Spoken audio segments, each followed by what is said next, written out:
going on, everybody? Welcome to the Always Hope podcast, a production of Will Wood's Faith in Marriage. This is Dr. Mario Sacasa, and I pray that you're having an amazing day today and that 2024 is off to a great start for you.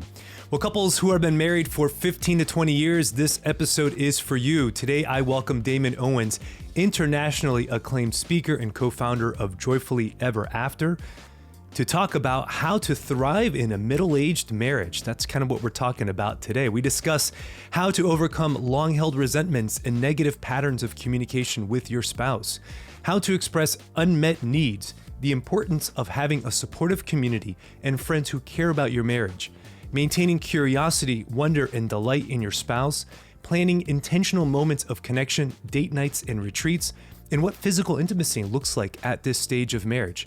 We share stories throughout, and it is really a wonderful conversation, so I can't wait for you guys to jump into this. If you find this show helpful, please share with one other person who is in this stage of marriage who you think would benefit from it. All right, everybody, let's get into this conversation with Damon Owens.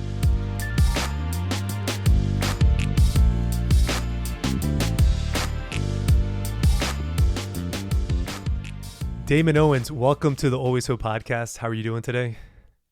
I am blessed, and I hope to come and leave with all the hope of your message and of your audience. So great to be with you, my friend. Great to be with you. Oh man, the pleasure is all mine. Sincerely, I'm grateful that I got you. I know that before we started recording, you said that this is lecture 60 or somewhere in that on the year so far for you. And man, you're like freaking that. On the road. You're racking up those freaking flyers. Yeah, this mortgage thing keeps showing up every month, and it's like, beyond loving what I do, there is a little fire. There's a fire here. Oh, those things, money doesn't just grow in trees, right? I thought Pennsylvania, maybe things a little different for you there. So. No, but it really is great to be with you, and looking forward to our conversation. Yeah, I am too. And so I know with your extensive background in marriage ministry and in the theology of the body and the years that you've served at the diocesan level and now as a traveling speaker and works with Catholic Match and online, man, you're all over the place, which is amazing. We could have had 1,000 different conversations. And so maybe I can get you back for another episode. We'll tailor to another audience. But for today, let's get it on. Let's do it. But for today, what I was thinking is focusing on, I guess, what we'll call for the purposes of our conversation, the middle-aged marriage. Couples who have been married sort of in that 15 to 20, 22-year range, where there are a lot of resources that are offered for couples first 5 years. And then it's kind of like, okay, well, hope we don't see you at an annulment at some point, but like we want so the conversation is, what do we do to continue kind of keeping intimacy and conversation kind of happening? So as a context, all right, let's just kind of put this kind of in an umbrella, why these years actually do matter. So when we look at kind of marriage as a whole, and really I would say look at divorce as a whole, when are the pockets when we look at divorce actually happening? And the largest pocket of when divorce happens in this country is within that 5 to 7 year range. So couples who have been married 5 to 7 years, right there, we see a large number of couples, of divorces, I would say, that happen in that range. Not that everybody who's at the 5 to 7 year range gets divorced. That's not what I'm saying. But when we look at divorces, we can see that there's a pattern that 5 to 7 year range is a big spike in terms of when we see a number of couples kind of breaking apart and getting divorced there. And then couples kind of survive that and hopefully thrive through and past that. But then the next kind of blip or bump that we see is sort of in this 18 to 20 year range, where for different reasons, not the first 5 to 7 years where you're kind of been gritting your teeth and holding onto it for a little while, and that's like enough's enough. You just can't be polite anymore, or the patterns or whatever. The things break up. But what happens in the 18 to 20 year range is that the kids are getting older. You have teenagers, you have a couple young adults, and now it's like, well, where have we been? And have we stayed connected? Have we stayed conversing? Or have we been really good roommates during the course of these kind of years? Have we been polite to one another, but we haven't really been focusing on one another in the sense of having real intimacy, not just in the physical sense, but in the emotional sense? And so the couples who haven't maintained that, what happens at the 18 and 20 year ranges when the kids start leaving and they get a little bit more free time again. They're not traveling around to ballet or horse lessons or soccer or any of those things anymore. Now it's like, well, who are you? And it's nice to see you Yeah. again. Hi, my name's Mario. I'm your husband. And Mhm. and so trying to find that sense of reconnection, and couples who are able to find that reconnection certainly are able to move past that. But the couples who don't, then that's when we tend to see kind of breaking up happening. So it's that group that I wanted to kind of focus in on, because my heart goes out certainly Yes. to all stages, but Yes. but to that group specifically for our conversation for today. So, I mean, I guess the first question I would ask you, Damon, is how, when you've been married for 15, 20 years, and you think you know everything about your spouse, you think you've done it all, whatever, et cetera, you've experienced everything, how do you still maintain a sense of pursuing the other person? How is that still something that you keep alive in the context of a relationship that you've been together for, 15 to 20 years? Yeah, that's a great starting point because I think it's one of the barometers, if you will, one of the measures on the dashboard, when it comes to even not having anything numerical, Yeah. about the state of the marriage, but anecdotal and affective. In the affect, how do I feel? Do I feel that I belong to this person, that I belong here, and not just belong, but belong irreplaceably. This is some of the language we use in Joyful Ever After at all these different stages. And I think to answer your question about maintaining that intimacy at that stage, I would just want to zoom out a little bit and Sure. just say Please. that, first of all, every stage of marriage, in my experience, and again, I'm not a therapist. I don't pretend. I don't play one on TV. I rely on folks like yourself and to help me when it comes to the therapeutic. But when it comes to the relational, the aspect, the day-to-day affective, everything from the theology of the body really hits close to home at each of these seasons of marriage. So when I look in specifically at these middle years, if you will, these teen years and intimacy, it's interesting how interconnected they are with the past and also the later, more mature years when the kids are out of the house. And what I mean by that is, the patterns that develop early on, which are formed from habits, of Mm-hmm. course, Mm-hmm. if you're not intentional. If you are intentional about it, then you're actually a leg up in those early years where you're very intentional about how you speak to your spouse, how you speak about your spouse, how you pray, if you pray, where you pray, praying for, praying with. You start to develop in those early years these habits that feel awkward, that are so strange, that feel like this marriage is just work, and you want to do it because there's that initial honeymoon zeal that does last for a few years. It really does. Mm-hmm. I can't believe I'm married. I can't believe I married you. Oh my gosh, the weight, that's kind of a sweet weight of, life is serious now. I'm adulting. We've got to make decisions about our future. We've got to be prudent, and all these virtues are being demanded at that point. So again, moving up to those middle years, it really is the fruit of the experiences, expectations, beliefs, and habits that have been set before. Mm-hmm. And Yeah. if you look at sort of the three big buckets, right? The horrible marriages that are really just relationally dead. You've got sort of the apathetic, sort of in the zone. It's just a thing, nothing bad, nothing great. And then you got the marriages that are really, on it. They're building and they're attentive to the particular season.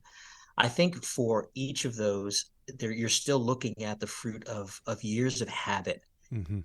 but it's also years of learning. And what I've always found fascinating about these middle years is that how much intentional attention, they require, Mm. because there's no cruise control, although there's like an inertia to let there be a cruise control, because we're not newlyweds anymore. We've been married 10, 15 years. We've got kids, presumably we've got, the house, or very close to the house. These are American sort of centric Right. That's right. milestones, Yeah. Yeah. Yeah. right? And if you're at 15 years, then you're approaching or just in your early 40s, Mm-hmm. as it were, for most people, Yeah. right? Yeah. These are generalizations, but you get my point, Mm-hmm. that there are other outside factors that factor into the experience of being married to this particular person for this number of years. Mm-hmm. That added to, and I would say for all three of those, good, bad, and ugly marriages, you have resentments. Mm-hmm. Those resentments exist. And the question isn't whether or not you have resentments. The question is, how are they, how do they manifest, and how do you handle them? Mm-hmm. But they're there. Mm-hmm. I would say for the healthy marriages, there's probably a healthy input output, so it doesn't build to any Right. level, but it's there, right? Hmm. For the middle, you've got some coping mechanism. You've got something that you do. It could be, a distracting, disconnecting hobby. It could be the retreat you go on once a year, once every 2 years. It could be the blow up fight that happens every 15 months. It could be, there's something that sort of is letting Hmm. letting that out. And what I've seen is that for the really, really struggling marriages and the separations, the buildup of those unresolved resentments is really at the core. And that's where Hmm. I think even when we read things about finances and Hmm. about sexual expectations and experience, some sexual intimacy, communication, affairs, health issues. I mean, those things are there and they're very real. But I think they manifest as marriage damaging when they build up the resentment. Yeah. Yeah. I find that the resentment really is the taproot Yeah. of getting to the experience of being married in those middle years. Now, what are some of those factors, and what do we need to do? I think the first is So hold on, I'm gonna stop you there mercy. for a second, all right? Because Oh, sure, please, yeah. before we get into like kind of resolutions of them, all right? So, Okay, good, so I good. think Let's do you're bringing up great stuff here. Okay, so let me just kind of paraphrase what I'm hearing, which is wonderful. Is the good. sense that recognizing that there are different seasons of marriage, different seasons of Yes, life, and marriages are going to go through different seasons, and the seasons are good. Again, it's they're developmental. good. It's good. Please say that again. It's good. They're They're good. good. It's part of life. Where you were Yes. when you were first married, in those honeymoon, that excitement, that energy, that zeal that was present there of the honeymoon is beautiful, and it doesn't mean that it has to be there in the 20 years or even in the 40 years in the later years of marriage. But just recognizing that there are seasons of life and seasons within the relationship, and those seasons are beautiful. They're good, as you've been saying, and they each have their own value. And the value is, certainly for couples who have been married 15, 20 years at this point, is that you do have this history together. You've had these shared experiences together that you can draw on. Yes. And it's awesome to be able to look back and to have these memories that you've shared together, to be able to talk about, to reflect on, not to get lost in terms of any sense of nostalgia, but just to know that you have these experiences that you've grown up together and you've been able to share life together for the duration of this time, while still being young enough to be able then to take steps and actions that you want to take and course correct, so to speak. So pattern. So first, right there, seasons are great. The second piece that you said, which again is brilliant, and I want to pick on this a little bit more because I absolutely agree with this notion of patterns, that we establish patterns of relationship. Yeah. And I say this, I travel to college campuses, I give lectures on dating, and I say, as I'm sure you would agree, that the patterns we establish in dating is the patterns that we're going to bring into our engagement, and then the patterns we're going to bring into our marriage. I mean, it's just what it is. It's the patterns that are there. And in the seminary speak, the word is a phrase that they say is, as a seminarian, so the priest. That it's not like priesthood, like all of a sudden magically changes this guy in some form or fashion. And we know this with couples also. People say, well, the grace of the sacrament's going to change it. No, it's not. Sorry to let you know. Like, it just, Right. That's right. Whatever patterns you're bringing into it, grace builds on nature is what's going to happen. And so then the patterns that we establish of communication, of interaction, and how we establish those things early on. Now, over the course of 15, 20 years, those things do change and they massage because of the realities of life and things that kind of come up that maybe start to divvy or responsibilities or change things, but whatever it is, that you do fall into a pattern that you do bring the years before into where you are today, good, bad, or ugly, as you've been saying, good, bad, or ugly. And in many domains, some domains it's good, some it's bad, and some it's ugly. So we just kind of want to be honest about all of it. Nobody's firing at all cylinders all the time. And so then the last piece that you brought up was regards specifically to resentments. And in saying that, and I think that fits within the context of the pattern, that if we have not communicated well, if we have allowed our toes to be stepped on and have not communicated what our hurts are, what our disagreements are. Now, again, I'm not saying that every single time we need to say it out and we can be too vocal, for sure. But there is a balance. I think sometimes maybe as Catholics and as Christians, we tend to fall more into the passive stance because we think that that's what it means to carry our crosses, to be quiet, to be sheepish, to be meek, to not say anything, to just go with the flow as much as possible. And then 20 years later, what happens is that we've been holding on to these resentments, as you indicated. And the ways that they end up coming out is really in the most inopportune moments. It's usually like on a Friday night, the kids are gone. We're sitting, we're trying to pick a movie, you know, on Netflix. And so we're on our Kindle, or not our Kindle, we're on our Fire TV or on Apple TV, you know, and we're going through the 5 different apps, and we're going through the 15 different movies on each app trying to pick something. Next thing you know, it's been 45 minutes and your spouse is sitting there on the couch, and finally is like, what the heck, buddy? Like, why does it take you 45 minutes to make a decision on a movie that we want to watch? And by the way, remember that time 5 years ago when I asked you to paint the bathroom in that color, and it took you 6 months to get it done? I had the jar of paint right there, and I was embarrassed. I had to go back to Lowe's to go have them shake the can of paint again. And then you remember that? That was 6 years ago. Now, 10 years ago, do you remember when 10 years ago when I asked you to do that thing to cut the grass the way I mean, and it just like, it's like a catalog of information that's back there that if we haven't had the opportunities, we haven't had the pattern of communicating or bringing those things up along the way, man, it just kind of comes out. And so that resentment piece that you said is absolutely important for us to address. Outstanding summary. I love that. That's exactly it. And you know, what's interesting but also important is how the different hues, the different ways that it shows up in each of the relationships, that's why it touches the heart so much, right? Mm-hmm. It may not be the indecision. It may be the spouse that falls asleep. It may be the purchase that I forgot to mention, or the conversation I had, or something you said last week, and it literally takes me 10 days to process something, and it just came to me just now. You hurt me 10 days ago when you said, and like I don't even remember saying that. I don't know what I have no idea. So those are the patterns. Exactly. So we all, I guess, there's a different hue, a different shade of each of our patterns, but what they share in common is that they are either unmet needs, they are wounds, direct wounds. They could be indirect, and I guess that's more of the desires that are not fulfilled, or they're not. And that's where, it's a combination of, it could be any type of intervention. But this is one thing that we've talked about. I actually would love to get your input on this. I've been using the phrase a public dimension of marriage. Okay. And what I'm getting at, there's sort of a bucket that speaks to getting out of our own head, getting out of our own marital experience to define marriage for us. It could be a set of friends for men. One of the things that I recommend is that we have, male friends that not only support marriage in general, but can hear us and can, in real sense, they're the defense counsel for your wife.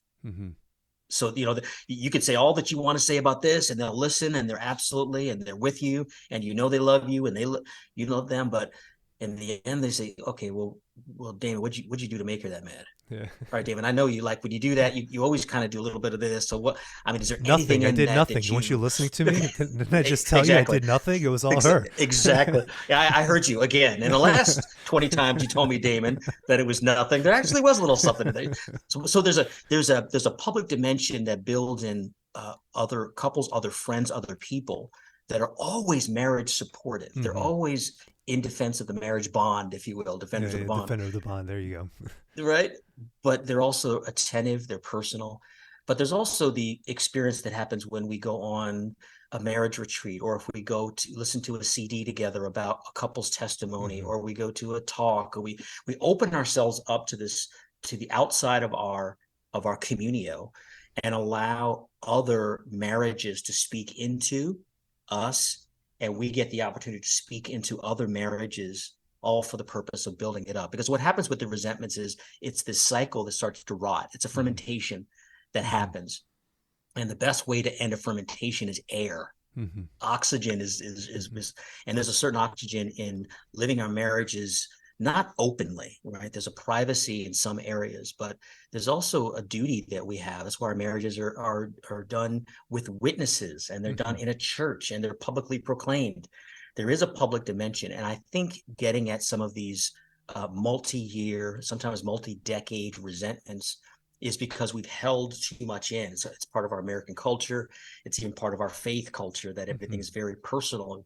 So the way that we sort of check ourselves in between, the way that we don't allow too much to go over time, is that we've got a regular place of opening up these areas where, whether we're right or wrong, we simply cannot depend on our spouse to be the be all end all for Mm-hmm. us. That's right. And it's That's hard right. for a Catholic to hear that. But as much as you love her, as much as you love him, as much as he or she is your world, and how much is helping each other get to heaven, and the vows, you take them seriously. Uh, the reality is that we can only give what we have. Mm-hmm. And the more we have, the more we can give. So the public dimension includes, as an individual, growing in my relationship with Christ, with love, so that I have more love to give Melanie, my wife of 30 years. Yeah. And to be very personal, our crisis happened at our 20-year mark. Our 20-year mark was 2013. Wow. Was just a hellified year Bless you. of, God bless you. having to unpack. Yeah. And it didn't feel like a blessing. 2014 started to feel like a blessing, Yeah. right? Yeah. As we Yeah. started to deal Yeah. with things that we had left, but we realized that we had spent many years, because of moves, because of changes in job, that we were really alone. We had found ourselves alone.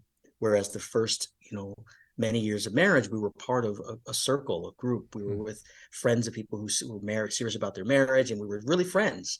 And we had places to grow, so that we could be more present to one another in our marriage. And having lost that, we realized, the resentments that I had built up, the resentments that Melanie had built up, there was nobody that we were talking to, and it's toxic. So I think that public dimension is something I as I'm talking around that, I'd love to hear your experience with that, because I think there's something to that. I like to refine it. Well, I appreciate you sharing just even what you just did, about the 20-year mark being really hard for you guys, and grateful that obviously you guys have worked through that, and here 10 years later. Amen. And that Amen. you're still strong. And that's, I appreciate your testimony on that, because it is. I mean, it's a reality that like, man, Damon Owens, he's like TOB speaker, you can't have a bad marriage, it's not that you did have a bad marriage, you just had a rough moment. And myself too, as a marriage therapist, we have these moments where obviously, you go through it. My problem is that I know better, I don't I was about to say that. I don't have the excuse of ignorance. It's like even when the words come out of my mouth, you know what I mean? I'm like, dang it, I know better. I have a degree, I have a doctorate in this. Yeah. I know better. I know better. Yeah. And so it just happens, unfortunately I'm still human. We're all still human. That's it. But I would say my kind of piggybacking, or what I would offer in terms of this public dimension is I think what you're saying is this notion that, and it seems like this is kind of what was part of your story, is that when you guys made this move at around that time or sometime before, you had kind of lost your circle. You had lost your connection. You had lost the people outside.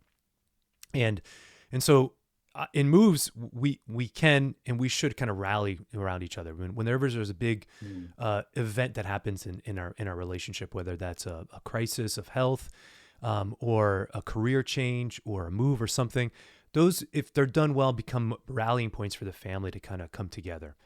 Now that's great, but that can also be a double-edged sword, where if we're just inside of ourselves, if we're just insular, then it does create that sense of loneliness. And then it also creates that place of expectation, where I had all these friends that we were able to share and have a community with, have hobbies with, have engagement with.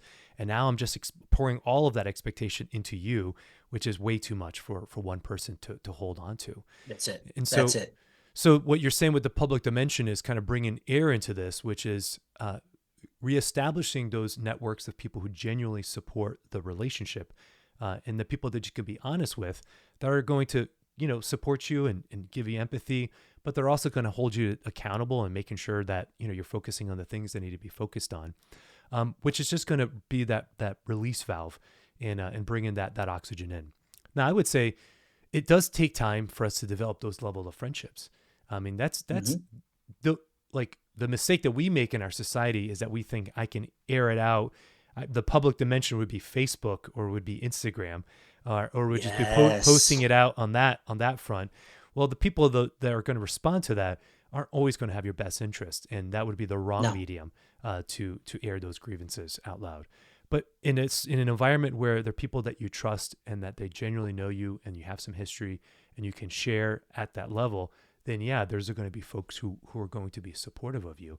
And so I do think that as we're talking again about this kind of 20-year range of couples, what are the things that we would want to kind of put, up there as like if our survey says, kind of what helps us to stay together, we'll put good friends, and making sure folks who are going to hold us accountable and helping us to kind of stay on task. So resentments, being attentive to our resentments and making sure that these things don't overwhelm us.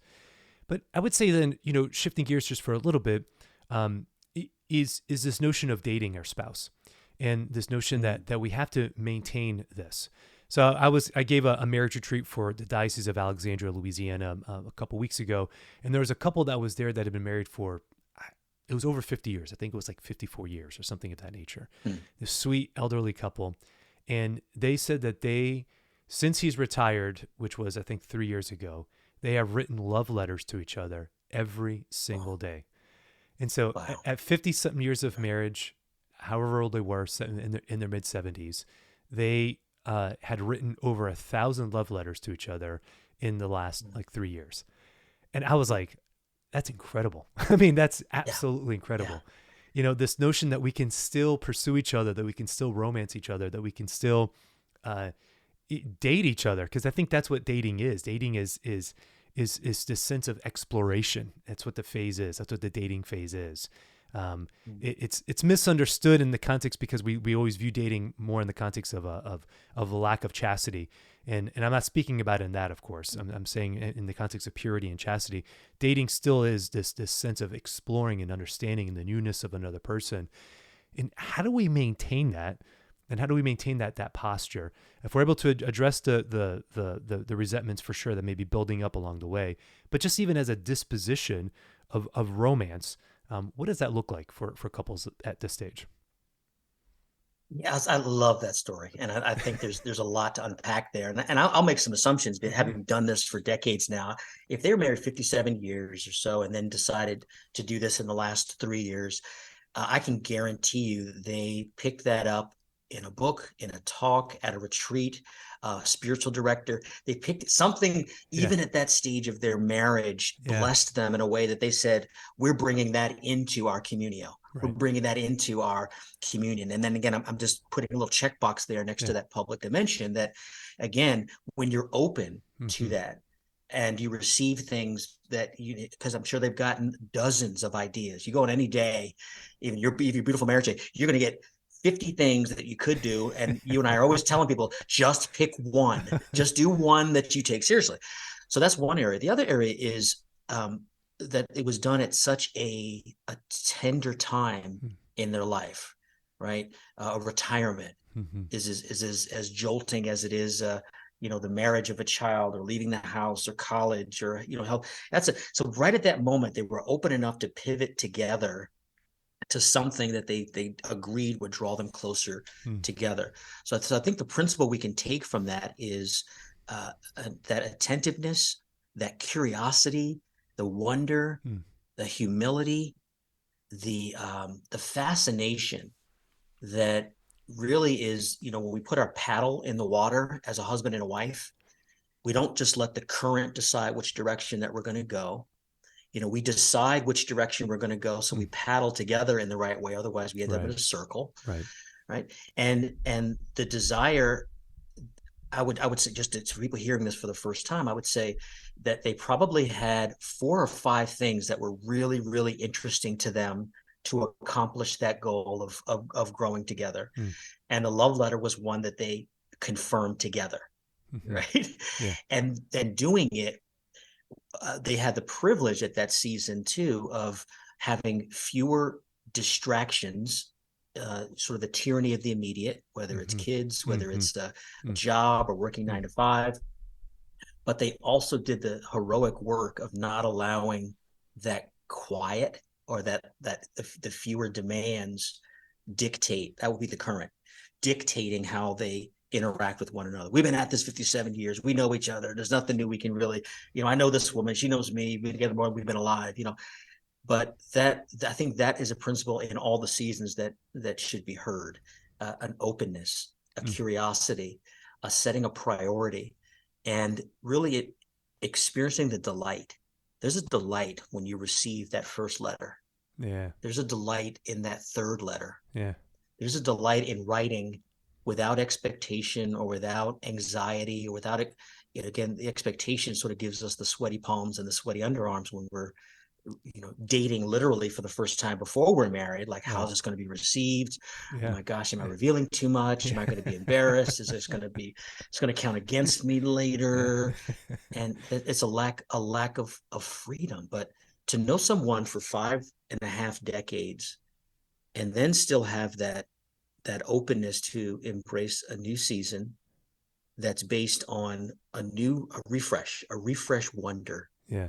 at this person, that this is a person that even after all these decades, they still bring you wonder. Mm. Like, I thought I knew you, and I you just told me that I've never heard that from you before. Mm-hmm. you know and then usually followed by, I've been telling you this for 40 years, but Not let's always. I got a presume it story, didn't I'm sure. happen. Yeah. Yeah. Yeah. Yeah. So I think that what we can glean for the middle years Mm-hmm. from that later year story is that every season there's a wonder that's sharing that bed with you, and they're not a sum of their wounds, a sum of their pain, Mm-hmm. the sum of their grievances. There's a person there who longs to belong irreplaceably to you, who longs to be seen, to be known, to be loved. And there are distinctions. There's a pursuit aspect, with women that's embedded in that receptivity. There is a respect and a headship Mm-hmm. that every man longs to be the hero of the story for your good, Mm-hmm. not just for his own good. And honoring so those broad strokes, there's still it's a mutual fascination, not in Mm-hmm. the general of Mm-hmm. people, not in the general of male or female, but this woman, Mm-hmm. Melanie, Mm-hmm. this woman is a marvel. Mm. I have known her far more of my life than I've known, not known her. Mm-hmm. So it's like and I still am just looking at her like, is that really how you think? And not in a negative, not in a mocking way. Yeah. Just Yeah. Yeah. like Yeah. I don't Yeah. think that way. It's Yeah. Yeah. and to be able to receive one another as they are Yeah. is it just it's there's a grace at the end of that awkward difficulty.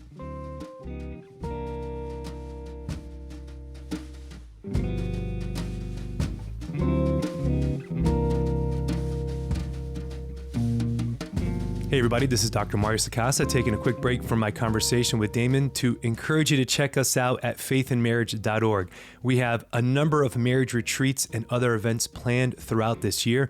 And if you've been enjoying this conversation and are looking for ways that you and your spouse can grow closer together, then please head on over to faithandmarriage.org and look at all the great resources that we have available for you. There you can see the list of upcoming retreats that we have. You'll notice a number of them are sponsored by parishes, but that doesn't matter. Go ahead and sign up for a waiting list on a retreat weekend that works for you. Be happy to have you. More than likely, we'll be able to fit you in and get space available for you for that particular weekend. But please come to one of our retreats, come to one of our upcoming lectures, wherever we may be, or also check out Jason and Elise Angelette's marital enrichment program called United in Love, United in Christ. More information about all of that is available at faithandmarriage.org.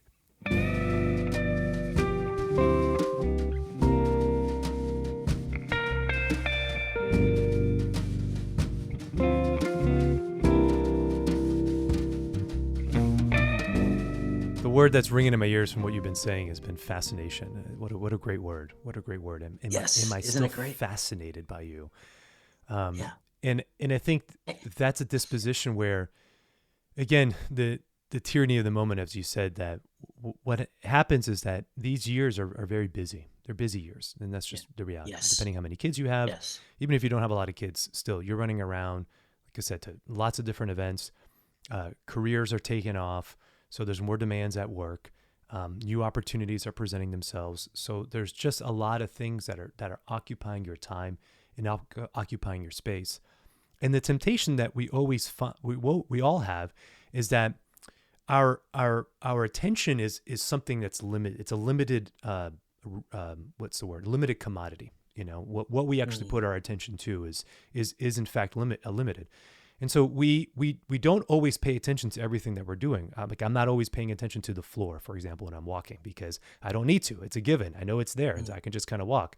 I don't have to pay attention sometimes when I'm really tired, and I'm driving. I just fall into autopilot mode, and I'm going my normal route in the morning to work. I'm not even really paying attention as much as I normally would have to, because I kind of have it kind of baked into my system. And so the problem is that the things that we feel that we figured out, we actually stop paying attention to.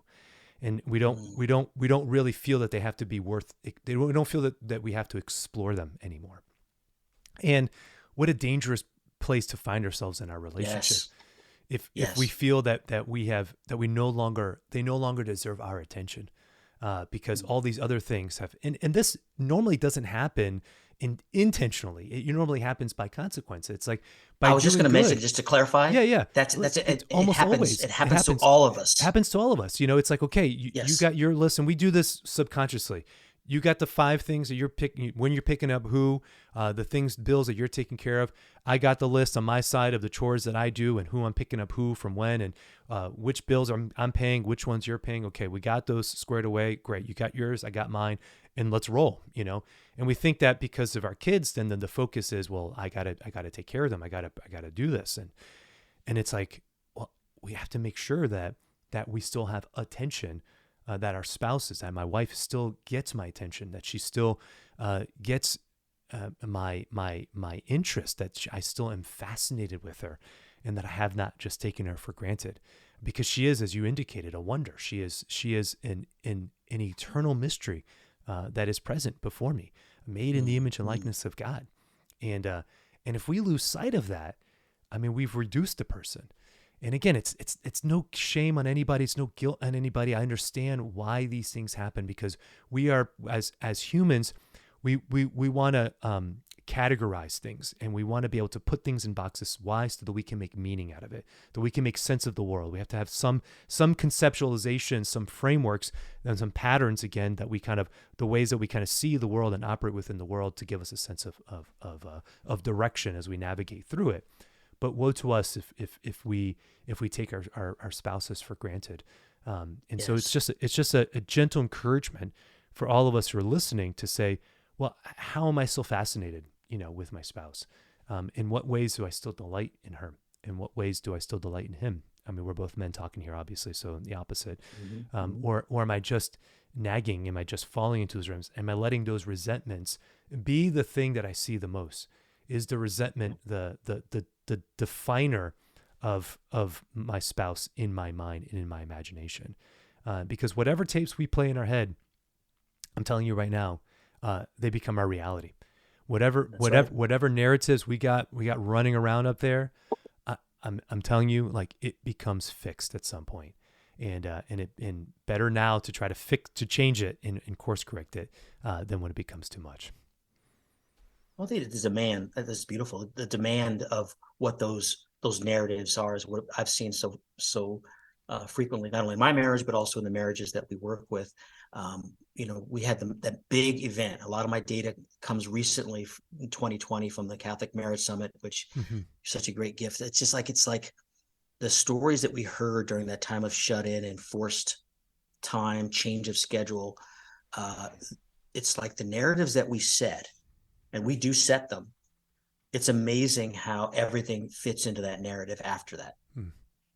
We sort out all the other things that don't fit the narrative, and we only keep the things that match the narrative. Yep. So it's like they're self-affirming. So I'm really convicted in what that intentionality looks like in keeping the fascination and the wonder. And I really, we have to plan. We have to write these things down. We have to look for things we do daily, weekly, monthly, yearly, and write them down together, and they become things that we are accountable to. And I know that sounds like work. It sounds like drudgery, or it sounds like we're mechanizing or instrumentalizing. But listen, it's a respect for the current of that tyranny of the immediate. The current is strong, and without that attentive paddling at this time, this activity, with this, we're going to do this daily, every day. I'm going to make sure that I wake up and kiss Melanie when I get up. I'm going to make sure I ask her what she needs, what her day is going to look like. Hmm. And if I don't do that, days go by Yeah. where I haven't entered in. If every week we don't get time away from the kids, whether it's a formal outside date or an inside date, Yep. if we don't set that and put that in a calendar like dialysis, weeks will go by, months will go by. Yeah. If every month we don't spend this and we put it in the calendar and we plan that and we agree to it, then a year will go by.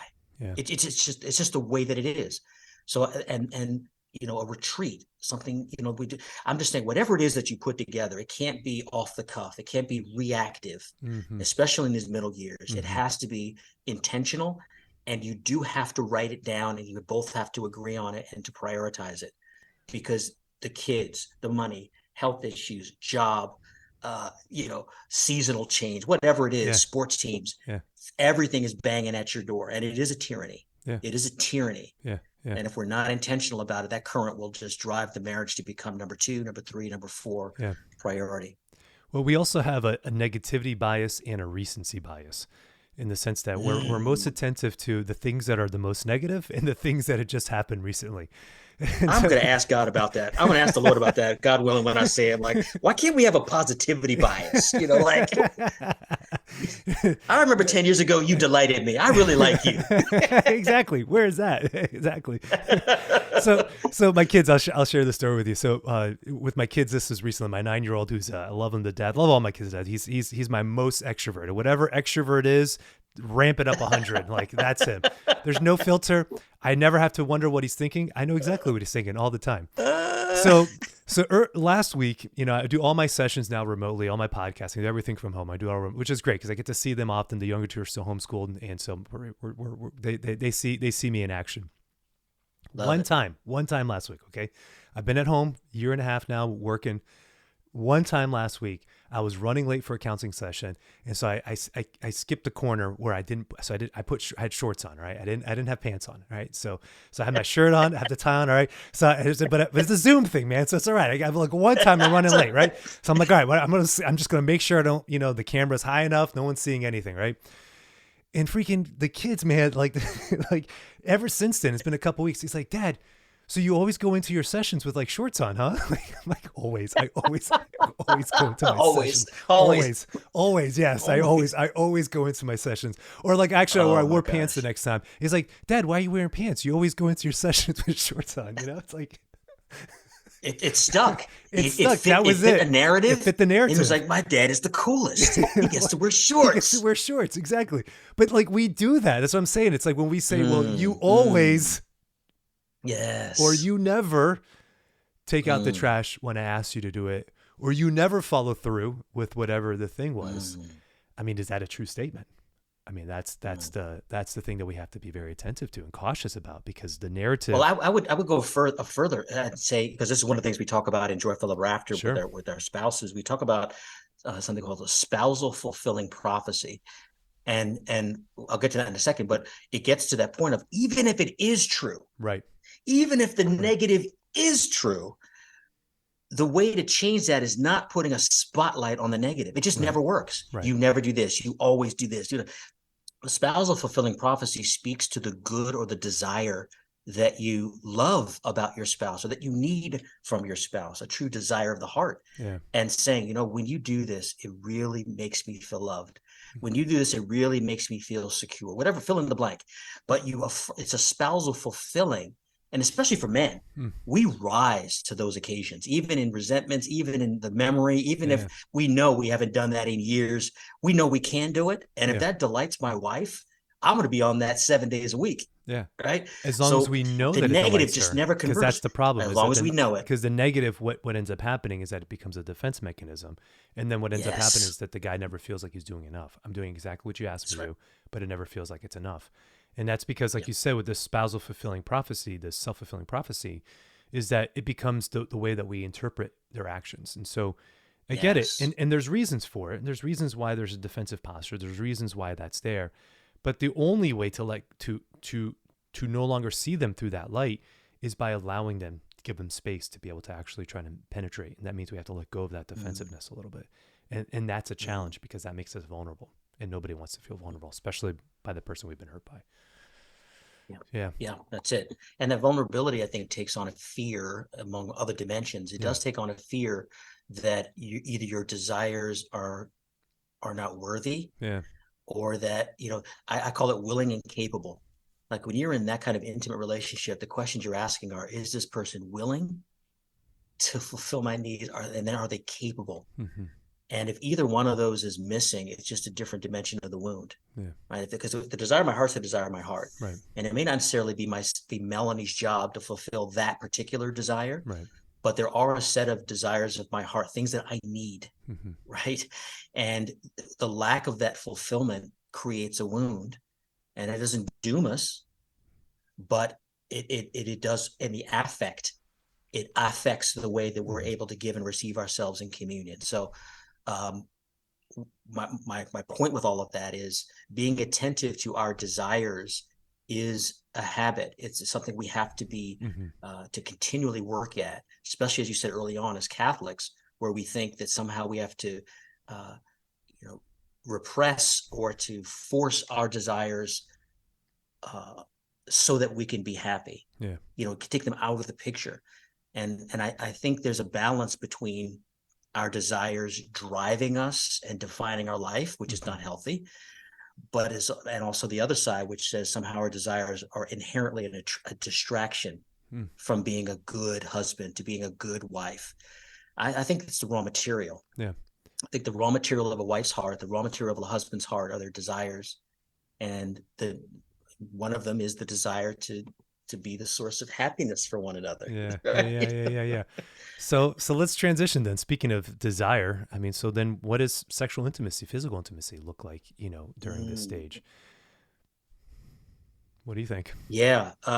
We've always described, not defined, Hmm. described sexual intimacy and the intimacy, right? Intimacy is the broader Yeah. Right. measure, if you will, of how we receive and give love. It's sort of a measure of how close the communion fulfills us and how it is. So the sexual intimacy is a dimension, Hmm. but it is a particularly important dimension because of what marriage is. That's right. Right? In some ways, marriage is the sacrament of sex, meaning male, female Mm-hmm. in the noun, Right. but also sex in terms of sexual union. It's the sacrament of this power that God has given us.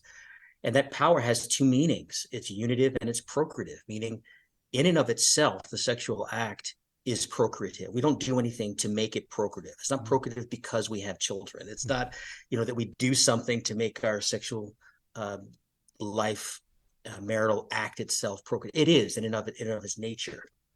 It's also unitive, and that's not just biological. It's not just emotional, physical. It's human. Mm. It's the totality of who we are. So, all that said, in these middle years, it ends up being an interesting measure of both.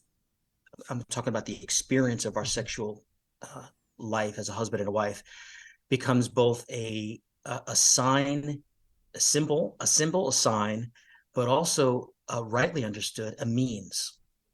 And so when the relationship is going well and we feel, good to great in terms of the intimacy, our sexual intimacy actually enhances our marriage. It's Mm-hmm. it's an expression. It fulfills what we already know exists, and that it can be more. Look how Yeah. close we are. And you don't have the language. Most don't have the vocabulary. We're not spouting TOB. We're not. We just know it in our hearts. I'm loved. I belong to you. Oh yeah. I'm so glad I'm with you. Right. Pillow talk, baby. Pillow talk. Interestingly, pillow talk. I Pillow want to talk. tell you everything. I want Absolutely. everything. Right. The other spectrum, though, is interesting because that same sexual act, when the marriage is really hurting and broken, uh, wounds us. Right. Right. Right. There's a wounding. Yeah, it definitely hurts. Now, how can the same act with the same couple in different experience have such an opposite effect? And I think the answer is because it's both a sign of where we are, but also it has a power to bring to the front the truth about our intimacy. Mm-hmm. So it draws us together when we are together at any degree. Mm-hmm. But when we're separated, the sexual intimacy almost is an accusation. Mm-hmm. Mm-hmm. It's almost a reminder of what we don't have. Mm-hmm. So I've noticed this not only in my life, but also with the couples that we coach, that that don't look at the sexual intimacy as the tool to become closer. Right. Look at it first as the measure, the barometer, and each of you are experiencing it differently, even though you're together. So the wife needs to be honest about what that sexual encounter, experience, and marital act really does to her affect. Mm-hmm. And same thing with the husband, and let that give you a sign of what needs to be done outside the bedroom, Mm-hmm. what needs to be done for the vast majority of your life, Yeah. Yeah. And so sexual intimacy in marriage really is fascinating Mm-hmm. when you see the different ways that it affects marriages, even the same marriage at different seasons, or different marriages in different ways. It draws, and sometimes it separates. Yeah. The theorists that I am drawn to as a therapist are ones who speak about exactly what you're saying and don't just look at sex as this kind of isolated experience, separated from the relationship as a whole. And there's of course a growing body of psychologist therapists out there that are encouraging things like pornography, open marriages, those type of things, and that is well, it's an abomination to the sacrament, and it's just a parody. And to love. It's a parody. It's a parody of what actually could be, in the sense that, anyways, yeah. So that's what that is. But there are theorists in the scientific community certainly that speak about this, what you're saying, and view marriage and sex in this kind of tango, so to speak. That really what's happening in the bedroom is a microcosm of what's happening outside the bedroom. And that the experiences that are happening within the bedroom really are based on those patterns you've been speaking about of communication and of emotional intimacy and of spiritual intimacy. Then the physical intimacy, is what flows through that and then reinforces it, as well. And so to view sex as something separate than the relationship would be a mistake. But to view it as again an integral part of the overall dimension and health of the relationship. Now, again, we always have to give the caveat. There are, of course, now as we're getting a little bit older, health things, that change the ways that the parts may work or where they're placed. We're not as young as we used to be, all that type of stuff. So certainly there's a reality of the aging process that does impact, the physical embrace as well. But the key is really, to maintain, just as we've been talking about, this disposition of pursuit, this disposition of romance, of understanding, of wonder. If you bring that disposition, that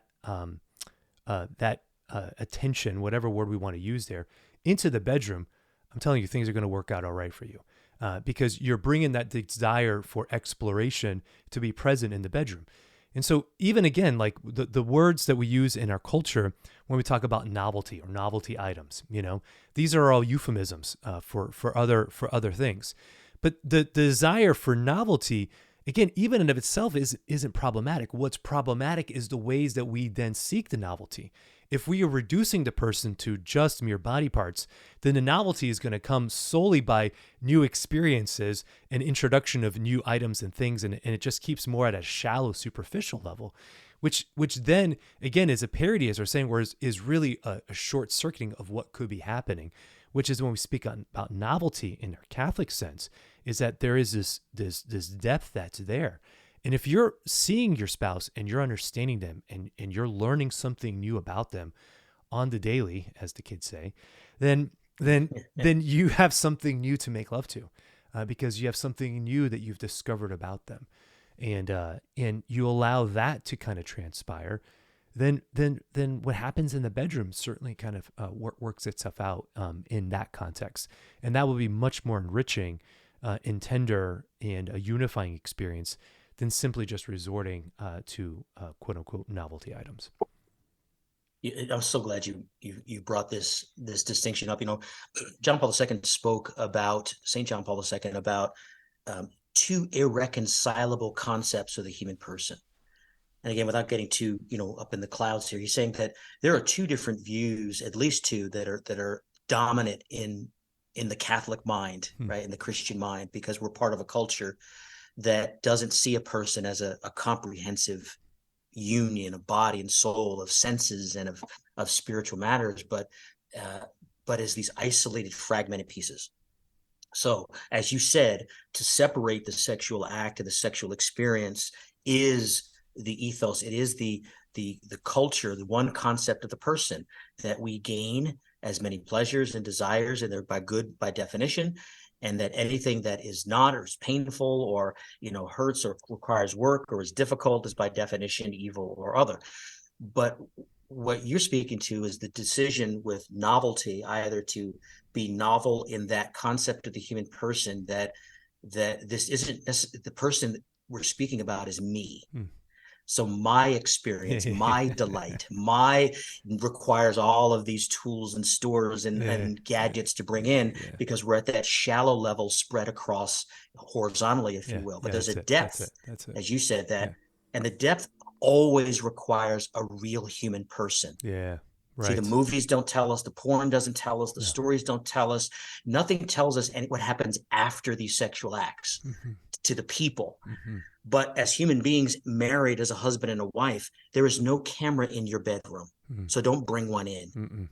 There is no studio audience grading and rating your performance. So we got to get the performative piece out of our marriages and out of our narrative. And it's part of our narrative because of the pornographic culture. And it doesn't mean you're out watching necessarily, Pornhub or My Fans or whatever, OnlyFans. This is just in the movies we watch. That's right. This concept of the human person, that we're accumulators of desire, accumulators of pleasure, is every sexual scene that you see, everything that happens in even now PG-13 movies has taught us in the narrative that there's something. This is what the sexual experience should be like in my marriage. And that narrative brought into your bed is toxic, because nobody can live up to that performance level, any performance level. So we got to get the performative out of the bedroom. We've got to get the camera out of the bedroom. And then to do that, we've got to get into our own heads, into one another's heads about sexual expectations. And that's from experience. It's from media that we've consumed. It's from belief systems that we've put together, and maybe even from past experiences. Those things in these middle years, they come right up front in my experience, because you're past sort of the tolerance of most human beings to be treated less than the human person that they are. You can't do that for many more years without really feeling that emptiness and that non-belong. I could be replaced is what the heart is saying, even before the head can put those words together. Anybody could have done this to you. Anybody could have done this to me. This is not what other, beautiful people, this is not what sex is supposed to be like. And those toxic ideas then, have various effects. But I think you described it well, that we have to decide, look for the novelty, the nova, the new in this ever changing I and ever changing thou. So we're finding it in ourselves, and that's when you can explore it, yourselves. That's when you can open yourself up in that vulnerability. Right. That's when you can stop looking at, as how it made you feel. Right. And start looking at. But that's what allows you also, are. Exactly. But that's also what allows you to start having those honest conversations then about, well, what's comfortable and what's not comfortable, what works and what doesn't work. Yes. Because those conversations are had as part of the unitive dimension, not the objectification dimension. And it's not about comparison or performative or the cameras and all that other stuff. But genuinely, if there's a place where you can have that level of conversation of tenderness, I know sometimes it's hard to talk about these things because, well, the reality is that there's the mystery of the embrace is part of the reality of the embrace. And so even us as Catholics, who talk about these things, we have to be cautious not to be overly explicit either, because we can lose. Being overly explicit then means that we lose sight of the mystery which is also part of the reality. But to encourage couples to at least be able to say, within the context of our experience, privacy, intimacy, to be able to share and to have those conversations again about, what does feel pleasurable? And again, not just from like a selfish disposition, but one that's always at the service of the relationship, and maintaining that disposition of what's at the service of the relationship. And how is this act genuinely unitive for both of us, and genuinely procreative for both of us, and genuinely something that allows us to be able to grow in deeper intimacy in other aspects of our marriage I as love well. that. And the other thing just came up when you said that is, I don't know how I missed this one. This is a big one that I've seen in this particular area. It's we call the sexual differential, right? The difference between the sexual desire, appetite of a husband Yeah, and of a wife. And there's all kinds of comedy around it, but there's a real issue at the core there where you have to find, as a husband and a wife, and not just in terms of frequency of marital relation, but right. also of being attentive to that desire frame, that either too much, too little, whatever it is. And there's always, first of all, it's normal. Hmm. The differential between a husband and a wife is normal. There's nothing broken. You're not bad. Your marriage isn't dying. Yeah. I mean, there's always extremes where there need to be some intervention, but for the most part, there's always a differential between the husband and the wife. So the question that becomes, how I then do will say, you just for the sake of saying negotiate? it, I have counseled a number of couples over the years where it's Please. been the opposite, where Oh, sure. the husbands have had the lower sexual desire than the wives do, and that can be a Well real said. cross for Well said. the wives also, because they're longing more for it, and for whatever reasons, could be a whole host of reasons, but the husbands are not as interested Yes. as Yeah. so Yeah. And I guess I did imply that way because that's been an experience, I think, but either way, right? There, you have to create in your marriage right. the communication, the ability to speak the desires of your heart in a safe place. Yeah. You can't just speak heart desires when you don't feel safe. And to be honest with yourself about what your sexual intimacy means to you. And I'm speaking to men, I'm also Mm-hmm. speaking to women. This idea of fulfillment is about the marriage Mm-hmm. in this system of the human person. But at the same time, it's that marriage is an I thou. So you have to be honest with both the I and the thou Yes. to say, what does Yes. this lack of speak to me? Is it a lack of love? Is it a lack of attractiveness, a lack of belonging, a lack Yeah. of wanting, Right. Right. not being good enough? I mean, all these things creep in that if you don't have the systems, we circle all the way back to the beginning of our conversation with an avenue of resentment. Yeah.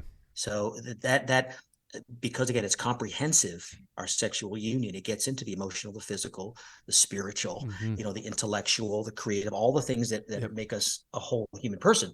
And that becomes then this dashboard meter that we need to keep an eye on and figure out, all right, what are we missing here?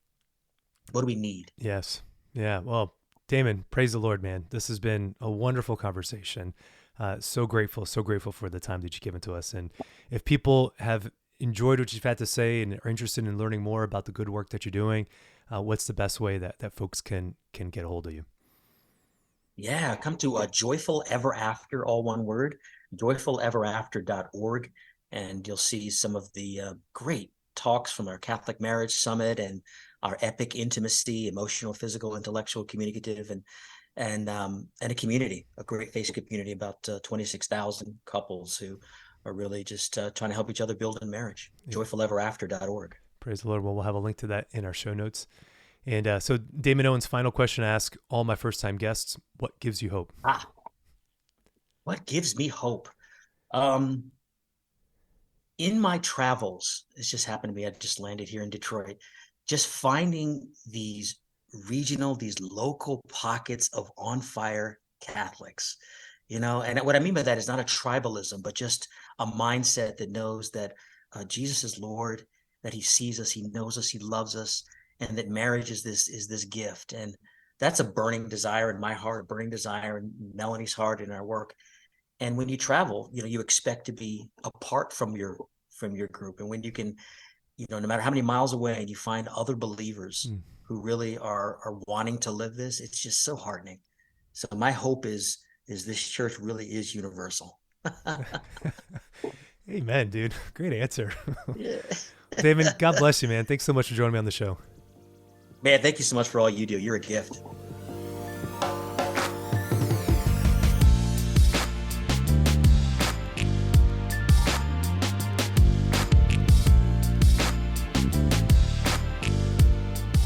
All right, everybody. Well, I'm so grateful for Damon taking out time from his very busy schedule. You should have seen we were recording in some elementary school in Michigan when we recorded this thing back in October. I'm just so grateful that he was able to carve out some time for us to be able to serve you, the audience, with his wisdom and the information that he has. So please check out Joyful Ever After to be able to get the information that he has available for you. And again, if any of this has really connected with you, then please, I would love to hear about it. Join the conversation on Facebook, Instagram, or LinkedIn.